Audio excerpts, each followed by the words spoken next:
Friends, welcome to కాసుల Shankar channel. నేను మీ Shankar. Friends, Mahabharatam cinema style part 6 last part లో మనం భీముడు నాగలోకానికి వెళ్ళడం, విష సర్పాలతో యుద్ధం చేయడం, 1000 ఏనుగుల బలంతో తిరిగి హస్తినాపురం రావడం, రావు రమేష్ కి రానాకి అదే శకునికి దుర్యోధనుడికి వార్నింగ్ ఇవ్వడం, ఈడ వరకు లాస్ట్ పార్ట్ చెప్పుకున్నాం. దాని తర్వాత ఏం జరుగుతుందంటే, భీముడు తన సోదరులైన మిగతా పాండవులు అదే రామ్ చరణ్, కళ్యాణ్ రామ్, నిఖిల్, విజయ్ దేవరకొండ వీళ్ళందరూ కూడా జరిగింది చెప్తాడు. ఇలా దుర్యోధనుడు నాకు విషం పెట్టాడు, నదిలో వేస్తాడు, లోపలికి వెళ్ళిన నేను నాగరాజు గారి సహాయంతో ఒక 8 ద్రవాల్ని తాగి 1000 ఏనుగుల బలంతో తిరిగి వచ్చాను అని చెప్పి తన సోదరులకు చెప్పాడు. తన సోదరులందరూ కూడా దుర్యోధనుడు విషం పెట్టాడన్న బాధ ఉన్నా కానీ దానివల్ల భీముడికి ఉపయోగమే కలిగిందని చెప్పి ఆనందంతో ఉంటారు. ఈ విషయాన్ని ఎన్టీఆర్ తన తల్లి అయిన కుంతీదేవి కూడా చెప్తాడు స్నేహకి. అయితే కుంతీదేవి, ఇది పాండవులకి కౌరవులకి మధ్య జరుగుతున్న అంతర్యుద్ధం, ఇది బయట తెలిసిందంటే హస్తినాపుర భవిష్యత్తుకి మంచిది కాదు, ఇది ఎవరికి చెప్పొద్దు అని చెప్పి భీముడికి చెప్తుంది. తన తల్లి మాటను గౌరవించి భీముడు కూడా ఎవరికి చెప్పడు. అలా ఎన్టీఆర్ సైలెంట్ అయిపోతాడు. అయితే హస్తినాపురం రాజ్యంలోని అత్యంత తెలివైన వాడు ఆ హస్తినాపురం మంత్రి విదురుడు సాయి కుమార్ ఈ పాండవులకి కౌరవులకి మధ్య జరుగుతున్న అంతర్యుద్ధాన్ని అంతా గమనించి తనకి అర్థమైపోయి ఈ విషయాన్ని భీష్ముడు మెగాస్టార్ చిరంజీవికి చెప్తాడు. ఇలా పాండవులకి కౌరవులకి మధ్య కలహాలు జరుగుతున్నాయి, దీనివల్ల హస్తినాపుర భవిష్యత్తులో ఘోరమైన గొడవలు జరిగే అవకాశం ఉంది, దీన్ని ఎలాగైనా ఆపాలి, ఏదో ఒకటి చేయాలి అని చెప్పి భీష్ముడితో చెప్తాడు. ఇది తెలుసుకున్న భీష్ముడు, వీళ్ళు కౌరవులు కానీ పాండవులు కానీ ఇప్పుడు పిల్లలు లాంటి వాళ్ళు, ఆటపాటల్లో ఉన్నవాళ్ళు, వీళ్ళకి సరైన శిక్షణ ఇచ్చి విద్య, బుద్ధి, విలువ విద్యల్లో నేర్పరితనం ఇలా అంతా శిక్షణ ఇచ్చే మంచి గురువు అంటే వీళ్ళు అందరూ చక్కగా బాగుపడతారు, రేపు రాజ్యాన్ని పరిపాలిస్తారు. సో మంచి గురువు కావాలి, కానీ ఆ గురువు ఎవరు అని ఆలోచించడం మొదలుపెట్టాడు. ఇటువంటి తరుణంలో ఈ రాజకుమారులంతా కలిసి ఒక ఉద్యానవనంలో ఒక బంతితో ఆడుకుంటూ ఉన్నారు. ఆ బంతి ఆటలో పక్కనే ఉన్న ఒక బావిలో పడిపోయింది. ఆ బావి చాలా లోతైన బావి, లోపల విష సర్పాలు కూడా ఉంటాయి, చాలా డేంజరస్ బావి. వీళ్ళందరూ ఆ బావి చుట్టూ వచ్చారు, చూశారు. ఆ బంతిని తీయడం ఎలా అని చెప్పి అలా ఒకరినొకరు మాట్లాడుకుంటుంటే, ఏం జరిగింది అని వెనకాల నుంచి ఒక వాయిస్ వచ్చింది. ఎవరా అని తిరిగి చూశారు. ఆజానుబాహుడు, గాంభీరమైన స్వరం కలవాడు, ఎంతో తేజస్సుతో ముఖం వెలిగిపోతుంది. అతను ఎవరో కాదు, ద్రోణుడు. ఈ క్యారెక్టర్కి నేను మోహన్ బాబు గారిని అనుకుంటున్నాను. ఎందుకంటే ఈ క్యారెక్టర్లో పాజిటివ్ వైబ్రేషన్స్ ఉంటాయి, నెగిటివ్ వైబ్రేషన్స్ ఉంటాయి, ప్రేమ ఉంటుంది, అభిమానం ఉంటుంది, స్వార్థం ఉంటాయి. ఇన్ని వేరియేషన్స్ అంతా మోహన్ బాబు గారు అయితే చాలా చక్కగా పలకగలుగుతారు. కాబట్టి ఈ క్యారెక్టర్కి మోహన్ బాబు గారిని అనుకున్నాను. సో మోహన్ బాబు గారు వచ్చారు. ఏం జరిగిందని అడిగితే, మేము ఆడుకుంటున్న బంతి బావిలో పడిపోయింది, దీన్ని ఎలా తీయాలో మాకు అర్థం కావలేదు అనగానే వాళ్ళందరికీ ఒక మాట చెప్తాడు. మీరు ఈ చుట్టూ ఉన్న గడ్డిని పీక్కురండి అంటాడు. అందరూ ఆశ్చర్యపోతారు. గడ్డి దానికి పీక్కురండి, నేను చెప్తాను అంటాడు. అలా గడ్డి పీక్కొచ్చారు. అలా వాళ్ళ దగ్గర ఉన్న గడ్డిలో నుంచి ఒక గడ్డి పరక తీసుకొని మంత్రిచ్చాడు. అది ఒక్కసారిగా బాణంలా మారింది. ఆ బాణాన్ని ఆ బావిలో ఉన్న బంతికి విసిరాడు. అది నేరుగా వెళ్ళి ఆ బంతికి అతుక్కునింది. తర్వాత మిగతా గడ్డి పరికలను కూడా తీసుకొని ఒక పరిక వెనకాల ఇంకొకటి, ఒక పరిక ఒక వెనకాల ఇంకొకటి అలా వేస్తూ వచ్చాడు. అలా గడ్డి పరికలు బాణంలా మారి ఒకదానికొకటి అలా అతుక్కుంటూ వచ్చి ఒక దారంలా ఏర్పడింది. అలా పై వరకు వచ్చిన ఆ దారాన్ని అలా మెల్లగా లాగడం మొదలుపెట్టాడు. ఆ బాణం కింద అతుక్కున్న గడ్డి పరిక చివరి అతుక్కున్న బంతి అలా దారంతో పట్టి పైకి వచ్చింది.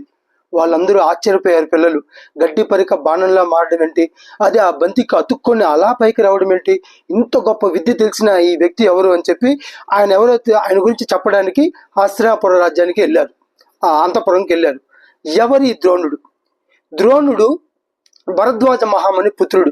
ఈయనకి ఒక మంచి స్నేహితుడు ఉన్నాడు, ద్రుపదుడు. ఈయన పాంచాల మహారాజ్యానికి కాబోయే యువరాజు. వీళ్ళిద్దరూ భరద్వాజ మహాముని దగ్గర శిక్షణ పొందుతూ ఉండేవాళ్ళు. శిక్షణ పొందేటప్పుడు ద్రోణుడికి ద్రుపదుడికి మంచి స్నేహం ఏర్పడింది. ద్రుపదుడి క్యారెక్టర్కి నేను సుమన్ అనుకుంటున్నాను, సుమన్ గారు అయితే బాగుంటారు. సో వీళ్ళిద్దరూ మంచి స్నేహంగా ఉన్నారు. ఆ స్నేహంలో ద్రుపదుడు ద్రోణుడికి ఒక మాట ఇచ్చాడు. నేను రాజైన తర్వాత, పాంచాల రాజ్యానికి రాజైన తర్వాత నా అర్ధరాజ్యాన్ని నీకు ఇస్తాను, నువ్వంటే నాకు చాలా ఇష్టం అని చెప్పి ప్రామిస్ చేస్తాడు. కొన్ని రోజుల తర్వాత ద్రౌపదుడి తండ్రి చనిపోతాడు. తన రాజ్యాధికారం కోసం రాజ్యానికి వెళ్ళిపోవాల్సి వస్తుంది. ఇవేమి పట్టించుకొని ద్రోణుడు తను కూడా మంచి ఒక చక్కటి భార్యను చూసి పెళ్లి చేసుకుంటాడు. కృపి ఆమెడి పేరు. పెళ్లి చేసుకుంటాడు. వాళ్ళిద్దరికి మంచి బిడ్డ పుడతారు. ఆ బిడ్డ కూడా సాక్షాత్ పరమశివుడు కృపా కటాక్షాలతో పుడతాడు. తల్ల మీద మణితో పుడతాడు. ఆయన ఎవరో కాదు, అశ్వత్థాముడు. ఈ క్యారెక్టర్కి నేను మంచి విష్ణు గారిని అనుకుంటున్నాను. ఎందుకంటే ఈ క్యారెక్టర్లో కూడా పాజిటివ్ నెగిటివ్ రెండు ఉంటుంది. అండ్ రియల్ లైఫ్లో కూడా మోహన్ బాబు మంచు విష్ణు గారు తండ్రి కొడుకులు కాబట్టి ఇక్కడ కూడా ద్రోణుడిగా అశ్వత్థాముడిగా చాలా బాగా సూట్ అవుతారని చెప్పి వాళ్ళిద్దరిని పెట్టడం జరిగింది. సో అప్పుడే పుట్టాడు. కాకపోతే ద్రోణుడికున్న పరిస్థితి ఏంటంటే ఆర్థిక సమస్య. తనకి పేదవాడు, రోజుకు భోజనానికి కూడా ఉండదు. అటువంటి తరుణంలో ఒకానొక టైంలో పరశురాముడు ఉత్తమ బ్రాహ్మణులకు అందరికీ తన ఆస్తులు దానం చేస్తూ ఉంటాడు. పరశురాముడి క్యారెక్టర్ బాలకృష్ణ మీకు ఆల్రెడీ తెలుసు. మనము పార్ట్ 2లోనే చెప్పుకున్నాం పరశురాముడిగా బాలకృష్ణని. ఆయన ఉత్తమ బ్రాహ్మణులకు అంతా ఆస్తులు త్యాగం చేస్తాను అన్నప్పుడు ఈయన కూడా బ్రాహ్మణుడు, ఉత్తమ బ్రాహ్మణుడు కాబట్టి నేను కూడా వెళ్ళి పరశురాముడి దగ్గర ఎంతో కొంత ఆస్తి తీసుకొస్తాం, నా కుటుంబాన్ని కాపాడుకుందామని చెప్పి పరశురాముడి దగ్గరికి వెళ్ళాడు. అయితే అప్పటికే పరశురాముడు తన దగ్గర ఉన్న ఆస్తులన్నీ దానం చేసేసాడు. కానీ నా దగ్గరకు వచ్చావు, నా దగ్గర ఆస్తి లేదు, కానీ నాకు తెలిసిన అస్త్రశస్త్ర విధులన్నీ నీకు నేర్పిస్తాను, దానికి నీకు ఓకేనా అని చెప్తే అది మహాప్రసాదంగా స్వీకరించి నేర్పమంటాడు. అలా ద్రోణుడు పరశురాముడికి తెలిసిన అస్త్రశస్త్ర విద్యలన్నింటినీ నేర్చుకుని పరాక్రమవంతుడు అవుతాడు. కానీ తన ఆర్థిక పరిస్థితి మాత్రం అలాగే ఉంది. సో తన కుటుంబాన్ని ద్రౌపదుడు ఒకసారి మాట ఇచ్చున్నాడు, అర్ధరాజ్యాన్ని ఇస్తాను అని చెప్పి. సుమన్, నాకు ఆ అర్ధరాజ్యం అవసరం లేదు, కనీసం నా కుటుంబాన్ని పోషించుకునేంత శక్తిని, అంత ఆర్థిక స్థాయిని కోరితే ద్రౌపదుడు ఇస్తాడు అని చెప్పి ద్రౌపదుడిని వెళ్ళి కలుస్తాడు.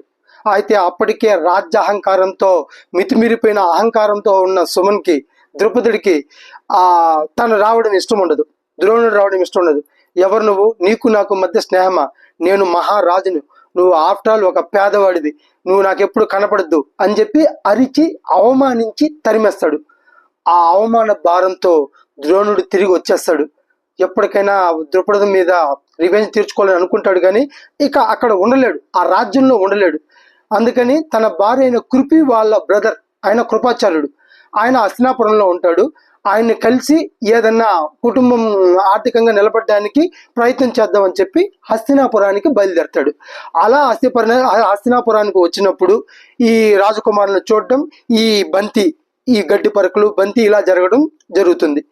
సో ఈ రాజకుమారులు మెగాస్టార్ చిరంజీవికి, అదే మన భీష్ముడికి చెప్పడం, భీష్ముడు గట్టి పరకని బాణంలో మార్చాడా, అలా బంతిని పైకి తీసాడా, ఇలాంటి విద్యలంతా తెలిసినది ఒక్క పరశురాముడు, నా గురువు అయిన పరశురాముడికి మాత్రమే తెలుసు. అలా చేశాడంటే ఈయన ఖచ్చితంగా పరశురాముడు శిష్యుడే అయి ఉంటాడు అని చెప్పి ద్రోణుడిని పిలిపించి ఈ రాజకుమారులందరికీ మీరే శిక్షణ ఇవ్వాలి, వాళ్ళకి విద్య, బుద్ధి, అస్త్రశస్త్రాలందరూ నేర్పరతనం అన్నీ నేర్పించాలి అని చెప్పి ద్రోణుడిని కోరుకుంటారు. ద్రోణుడు దానికి మనస్ఫూర్తిగా అంగీకరించి నేను వీళ్ళందరికీ నేర్పిస్తాను, కానీ రాజమందిరంలో కాదు, ఆశ్రమంలో, వీళ్ళందరినీ ఆశ్రమానికి తీసుకెళ్లి అడవిలో మంచి శిక్షణాతుల్ని చేస్తాను అని చెప్పి అంటాడు.